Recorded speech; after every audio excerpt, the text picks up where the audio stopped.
Welcome to SPACE, our adult continuing education program at Signum University. We are a creative community with a love for language, literature, fantasy studies, creative writing, and much more. Each month, we offer community-selected modules that are academically serious but fun, focused on the love of learning and the joy of studying the material. This video highlights a few of our upcoming modules available for enrollment. Please check out the links below to learn more, and we hope to see you soon in SPACE.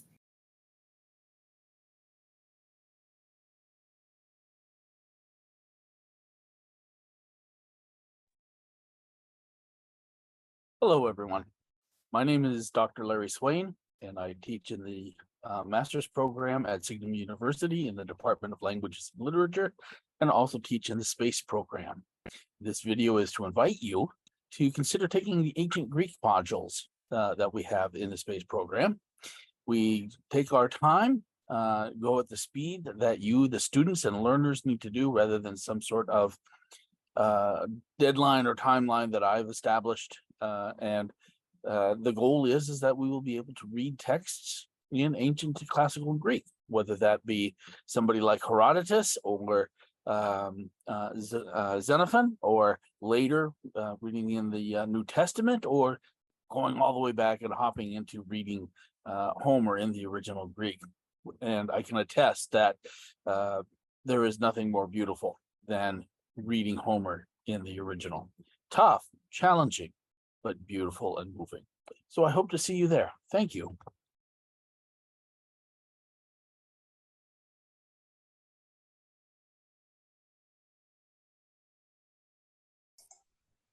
Hello, let me start this video by saying that Zhuangzi is a lot of fun. My name is Robert Steed. I'm a long-term space preceptor focusing primarily on East Asian languages and cultural topics. And I'm looking forward to offering this module and an intensive exploration of the Zhuangzi, together with anyone else who's interested. Zhuangzi is a major figure in Chinese intellectual history. He lived at a formative age of Chinese history in the Warring States period, roughly the same period when a lot of other major Chinese thinkers were also living, such as Confucius and Lao Tzu and Han Feizi and so on. But unlike these other thinkers, he has a sense of humor. He has a light touch. He's a major Taoist thinker, and I would argue that in many ways, probably a more significant figure culturally than even Lao Tzu, the semi-legendary author of the Tao Te Ching. More than Lao Tzu, Zhuangzi focuses upon the autonomy of the individual. He's a great spokesman and patron of the concept of individual freedom, and especially the freedom to move as one pleases within the coursings of the Tao. He, as a result, is also a great spokesman for the value of the creative imagination. And as such, he becomes a kind of locus classicus, or his text becomes a kind of locus classicus, justifying the value of the fine arts and the imaginative arts in Chinese culture, and then later on throughout East Asia. Zhuangzi is an anarchist. He doesn't really care about government or politics that much. His focus is very much upon the value of the individual. And as such, he really stands out in the course of Chinese philosophical thinking, which has tended, following Confucius, Han Feizi, and some others, to focus upon one's duty to society, the importance of one's loyalty to family or government or whatever the case may be. And Zhuangzi moves in a very different direction from that. So I'd argue that in many ways, the creative arts and their place within speculative arts as well, and their place within East Asian culture, owes a tremendous debt to the fact that Zhuangzi carves out an intellectually respectable place for them. So I would say that if you're interested in contemporary or historical East Asian fine arts, pop culture, speculative fiction, anything along those lines, the specter of Zhuangzi lurks in the background.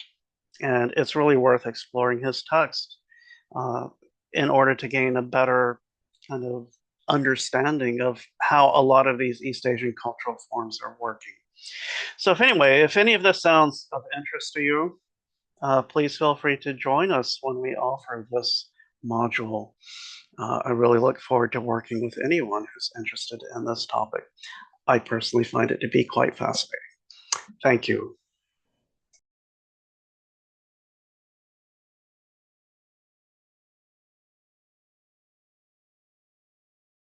Hi, I'm Julian, and I'm here to welcome you to my module, Dune, a study in adaptation. Using a combination of recorded lectures and in-class discussions, this hybrid module will examine the various adaptations of Frank Herbert's science fiction masterpiece, Dune. We're going to tackle big questions about the nature of adaptation, like how important is fidelity to the source text? How and why do creators change the source material to fit into a new medium? And how do these changes affect the audience's reading of the original work? Together, we'll dig into David Lynch's film, the mini-series, Denis Villeneuve's recent films, HBO's Dune Prophecy, as well as various unsuccessful attempts to adapt the novel for film. We're also going to explore the Dune tabletop and video games. It's going to be so much fun, and I can't wait to see you in space.